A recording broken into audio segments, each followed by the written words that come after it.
Welcome to knowledge theme. आज का जो हमारा डिस्कशन का टॉपिक है, जो चीज़ हमने आज लर्न करनी है, जो सीखनी है या जिसकी हमने प्रैक्टिस करनी है, वो ये है कि हम एक्सेल के अंदर मुख्तलिफ किस्म की डाटा एंट्रीज वगैरह तो करते हैं। डाटा एंटर वगैरह कर लिया, उसको मेंटेन कर लिया, लेकिन समटाइम कुछ मिस्टेक्स वगैरह हो जाती हैं, जैसे कि कोई नेम रिपीट हो जाता है, ठीक है, कुछ नंबर वगैरह का रिपीट हो जाना। तो इस तरह डुप्लीकेशन फाइल के अंदर भी जनरेट हो जाती है। तो आज हमने ये सीखना है कि हम उस डुप्लीकेट को किस तरह से फाइंड आउट कर सकते हैं, उसको किस तरह से रिप्लेस कर सकते हैं या डिलीट कर सकते हैं, और उन डुप्लीकेट्स से किस तरह बचा जा सकता है। तो यहाँ पे अगर देखें तो डेस्कटॉप पे मेरे पास एक सेल डाटा के नाम से फाइल अवेलेबल है। तो ये अब कुछ रिकॉर्ड मेरे पास पहले से बना हुआ है, जो मैंने पहले बना कर रखा हुआ है अपने पास। तो इसमें अगर देखा जाए तो डिफरेंट कॉलम्स के नेम्स हैं, जैसे ऑर्डर है, डेट है, रीजन्स हैं, मैनेजर है, सेल्समैन है, आइटम्स हैं, यूनिट्स हैं, प्राइसेस हैं, सेल अमाउंट्स वगैरह है। ये डिफरेंट इसके हेडिंग्स अवेलेबल हैं। अब इनके इनसाइड जो कंटेंट ऐड किया हुआ है यहाँ पे, इस कंटेंट में मैंने कुछ नेम्स वगैरह को अगेन एंड अगेन रिपीट किया हुआ है। डिफरेंट कॉलम्स के अगेंस्ट जो डिफरेंट नेम्स हैं उनको रिपीट भी किया हुआ है। वो इसलिए कि ताकि हम इसमें से फाइंड आउट कर सकें कि एक्सेल के अंदर कौन सा ऐसा पैटर्न है जो हम इस्तेमाल करके इसमें से डुप्लीकेशन को फाइंड आउट कर सकते हैं। तो अब हमने जैसे कि कोई डाटा एंट्री कर ली हुई है, मुकम्मल कर ली हुई है, सारा टास्क हमारा कंप्लीट हो चुका हुआ है। तो अब इसमें से हमने ये देखना है कि कौन से ऐसे सेल्स हैं जिनका रिकॉर्ड मैच होता है, जो कौन से ऐसे सेल्स हैं जो कि डुप्लीकेट हुए हुए हैं। तो इसके लिए सबसे पहले कंट्रोल ए, जो हमारा कंटेंट लिखा होगा, जितना भी कंटेंट शीट के इनसाइड हमने लिखा हुआ है वो सिलेक्ट हो जाएगा। और अगर अगेन कंट्रोल ए करते हैं तो वो कंप्लीट शीट हमारी सिलेक्ट हो जाएगी। अब हम इसके बाद होम मेन्यू में हमारे पास स्टाइल्स है। स्टाइल्स के इनसाइड देखा जाए तो यहाँ पे कंडीशनल फॉर्मेटिंग की ऑप्शन अवेलेबल है। अब कंडीशनल फॉर्मेटिंग के ऑप्शन के अगेंस्ट क्लिक किया, फर्स्ट हाईलाइटिंग सेल रूल्स को इस्तेमाल करेंगे, इसको एक्सपेंड किया। फर्दर इसके वैल्यूज को ओपन करते हैं तो बिल्कुल लास्ट में हमारे पास है डुप्लीकेट वैल्यूज का। इसके ऊपर क्लिक करते हैं तो जैसे इसके ऊपर क्लिक किया तो हमारे पास एक पॉपअप भी जनरेट हो गया हुआ है। वो पॉपअप जो जनरेट हुआ है इसके अंदर वो हमें बता रहा है, दिखा रहा है कि आपने जो डुप्लीकेट वैल्यूज देखनी है उसको किस तरह से हाईलाइट करना चाह रहे हैं। बाय डिफॉल्ट जो है वो रेड कलर आ रहा है, लाइट डार्क कलर का, और इसमें येलो भी है, और थर्ड वन ग्रीन भी है, नेक्स्ट लाइट रेड फिल भी है, रेड टेक्स्ट भी है कि टेक्स्ट को रेड कर देगा, ठीक है, रेड बॉर्डर के उन स्पेसिफिक सेल्स को जो है उनका जो बॉर्डर है उनको रेड कर देगा। और लास्ट में एक है कस्टम फॉर्मेट की ऑप्शन। अब कस्टम फॉर्मेट की ऑप्शन के ऊपर जैसे क्लिक किया तो मेरे पास यहाँ पे अब ये एक और नई स्क्रीन ओपन हो चुकी हुई है। अब इस नई स्क्रीन के अगेंस्ट अगर देखा जाए तो मेरी जो मेजर रिक्वायरमेंट आती है वो फिल ऑप्शन की आती है कि फिल ऑप्शन में फिल पे क्लिक करता हूँ, यहाँ पे मुझे डिफरेंट कलर शो करवा रहा है। तो मैं इनमें से भी कोई कलर इस्तेमाल कर सकता हूँ कि मैं चाहता हूँ कि अगर इनमें से मुझे कलर जो पहले इनके अंदर ऑप्शंस गिवन है वो अगर मैंने जो नहीं यूटिलाइज करनी है तो मैं इनसे भी कोई ना कोई ऑप्शन इस्तेमाल कर सकता हूँ। और इसको ओके कर देता हूँ और ओके कर दिया। अब जो वैल्यूज डुप्लीकेट हुई हुई हैं जिन जिन कॉलम्स के अगेंस्ट, वो उसने मुझे शो करवा दी हुई है। अब ये जितनी भी ग्रीन बैकग्राउंड के साथ टेक्स्ट मुझे शो हो रहा है, इट्स मीन की सारी डुप्लीकेट हुई हुई हैं वैल्यूज। अब अगर लेट्स सपोज देखा जाए तो ये जो मैनेजर का है कॉलम, अब इसके अंदर कुछ वैल्यूज डुप्लीकेट हुई हुई हैं, जैसा कि ये फर्स्ट जो है ये डुप्लीकेट आ रहा है। अब अगर इसको मैं चेंज कर देता हूँ,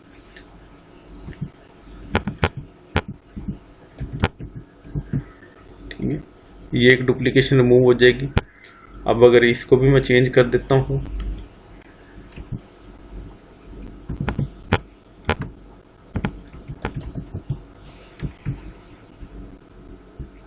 इसका भी नेम के अगेंस्ट इसका कुछ कीवर्ड चेंज कर देता हूँ। अब इसके भी अगर कुछ चेंज करना चाह रहा हूँ तो इसमें भी कुछ चेंज ऐड कर देता हूँ, दिस वन। अब इस तरह से मेरे उन स्पेसिफिक सेल्स में से ये डुप्लीकेशन रिमूव हो चुकी हुई है। अब इसमें के कोई भी ऐसा नेम नहीं है कि जो सेम हो। तो इस तरह से हम सेल्स को एडिट करके, एक तो ये है कि सिंपली मैनुअली जो हम मेथड अप्लाई की है कि चीज़ों को एडिट करके, टेक्स्ट को एडिट करके उसकी डुप्लीकेशन को रिमूव कर देते हैं। अब इसको मैंने कंट्रोल Z कर देता हूँ, अगेन उसी कंडीशन में आ जाते हैं। तो अब ये जो डुप्लीकेट वैल्यूज़ हमें शो हो रही हैं, मैं चाह रहा हूँ कि इनको रिमूव कर दिया जाए। तो वो हम किस तरह से कर सकते हैं कि हम सिर्फ कुछ ही क्लिक की फंक्शनैलिटी परफॉर्म करें और उसके बाद वो स्पेसिफिक वो सेल्स या वो वैल्यूज़ वगैरह को इस कंटेंट में से डिलीट कर दिया जाए। उसके लिए ये है कि जैसे मेन मेन्यूज में देखा जाए तो हमारे पास एक डाटा टैब है, डाटा टैब में आएंगे और उसके बाद फिर है जी हमारे पास है जी रिमूव डाटा, डाटा टैब के इनसाइड डाटा टूल्स के इनसाइड अगर देखा जाए तो हमारे पास यहाँ पे है जी रिमूव डुप्लीकेट वैल्यूज। अब डुप्लीकेट वैल्यूज देखा जाए तो जो जो मेरे पास डुप्लीकेट वैल्यूज हैं वो मेरी रिमूव हो जाएंगी।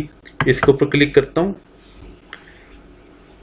तो अब वो मुझे शो करवा रहा है जी कि अब आपने क्या करना है जी, सिलेक्ट ऑल मतलब कि जितने कॉलम्स हैं उनके स्पेसिफिक वो नेम्स हमें शो करवा रहा है कि आप इन कॉलम में से वैल्यूज को रिमूव करना चाह रहे हो।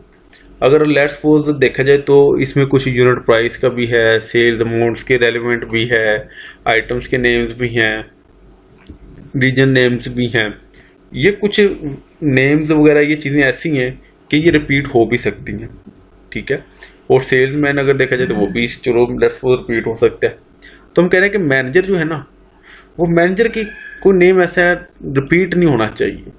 तो हम क्या करेंगे, सबसे पहले यहाँ से अनसेलेक्ट ऑल करेंगे और देन उसके बाद जिस स्पेसिफिक कॉलम में से हमने वैल्यूज को रिमूव करवाना चाह रहे हैं, डुप्लीकेट वैल्यूज को, अब उसको सिलेक्ट करेंगे और देन ओके का बटन प्रेस कर देंगे। अब जैसे ही ये एक्टिविटी परफॉर्म होगी तो हमें एक अगेन पॉपअप शो करवा दिया। उसने कहा जी 6 डुप्लीकेट वैल्यूज थी जो कि उसने फाइंड आउट करके रिमूव कर दी हुई हैं, ठीक है, और मीनिंग 12 हमारे पास अवेलेबल है। अब ओके कर दिया, ठीक है। और अब ये इस मैनेजर वाले कॉलम्स को अगर देखा जाए तो यहाँ पे कोई भी वैल्यू ऐसी नहीं है जो कि डुप्लीकेट हो यानी रिपीट हुई हो। तो अब लेट्स सपोज यहाँ पे अगर लास्ट में मुझे कंटेंट दोबारा से ऐड करना हो, ठीक है, किसी का नेम दोबारा लिखना हो या किसी राइटिंग कर रहा हूँ, तो फिर मैं अगर कोई नेम वगैरह ऐड कर लेता हूँ तो क्या ये मुझे बताएगा, शो करवाएगा कि ये नेम पहले अवेलेबल है या डुप्लीकेट हो चुका हुआ है। तो यहाँ से अब मुझे इसकी फॉर्मेटिंग सेल्स को ऐड कर लेता हूँ, यहाँ पे एक नेम रिपीट कर देता हूँ, मार्था जी। जैसे मैंने वो नेम रिपीट हुआ है तो मेरे इस नेम को भी हाईलाइट कर दिया और मुझे ऊपर एक जो टॉप पे नेम इसका ऐड हुआ था वो भी शो करवा दिया हुआ है कि जी ये नेम पहले से अवेलेबल है, ठीक है। तो इस तरह से मैं जैसे कंटेंट ऐड करता जाऊंगा तो जो जो वैल्यूज मैच करते जाएंगे मुझे हाईलाइट करके बताता जाएगा कि ये चीज़ पहले से अवेलेबल है, ये वैल्यू डुप्लीकेट हो रही है। तो इस तरह से हम अपने कंटेंट के अगेंस्ट जब डाटा एंट्री कर रहे होंगे तब भी हमें ये विजुअलाइज करवाता रहेगा। अब लेट्स सपोज हम कहते हैं कि हमने अपनी एक्टिविटी परफॉर्म कर ली है, हमने डुप्लीकेशन वैल्यूज को रिमूव कर दिया हुआ है। तो अब हम जो इसका व्यू है वो बिल्कुल बेसिक देखना चाह रहे हैं कि ये सिलेक्शन वगैरह, कलर कम्बिनेशन वगैरह को विजुअलाइज ना करवाया जा रहा हो। तो हम अगेन होम मेन्यू में आएंगे। होम मेन्यू में आने के बाद conditional formatting, styles menu. Home menu की सब कैटेगरी है स्टाइल्स, इसके इनसाइड है कंडीशनल फॉर्मेटिंग। कंडीशनल फॉर्मेटिंग के मेन्यू में क्लिक किया, जो फर्दर मेन्यू हमारे पास यहाँ पे इसके मेन्यूज विजुअलाइज हो रहे हैं। इसके बिल्कुल सेकंड लास्ट में एक क्लियर रूल्स की ऑप्शन। अब क्लियर रूल्स की ऑप्शन के इनसाइड है clear rules from selected cell. कुछ स्पेसिफिक सेल्स अगर सिलेक्टेड जिनको ऊपर आपने इम्प्लीमेंट किया, या एंटायर शीट जिसको हम लेट्स सपोज हमने जो इम्प्लीमेंटेशन की थी वो एक स्पेसिफिक देखा जाए तो एंटायर शीट की कर दी हुई थी, ठीक है। तो हम सेकंड को अप्लाई कर देंगे और जैसे ही इसके ऊपर क्लिक किया उसने एक जो कंडीशन लगाई थी पूरी शीट के ऊपर कि कहीं भी कोई भी डुप्लीकेट वैल्यूज है उनको हाईलाइट कर दिया और स्पेसिफिक कलर जो हमने चूज किया था वो उन कलर में उसको विजुअलाइज करवाए। तो अब उसी कंडीशनल फॉर्मेटिंग को हमने रिमूव कर दिया, उस एक रूल्स को हमने रिमूव कर दिया अपनी शीट के ऊपर से कि हमें अब जो वैल्यूज हैं वो जो हमने कंटेंट लिखा हुआ है वो बिल्कुल हमें नॉर्मल विजुअलाइज करवाए जैसा कि पहले एक शीट के अंदर अवेलेबल होता है। तो इस तरह से हम इजीली अपने कंटेंट में से, अपने रिकॉर्ड में से, अपने डाटा में से डुप्लीकेशंस को फाइंड आउट कर सकते हैं, रिमूव कर सकते हैं। अगर मॉडिफाई करना चाह रहे हैं मॉडिफाई भी कर सकते हैं।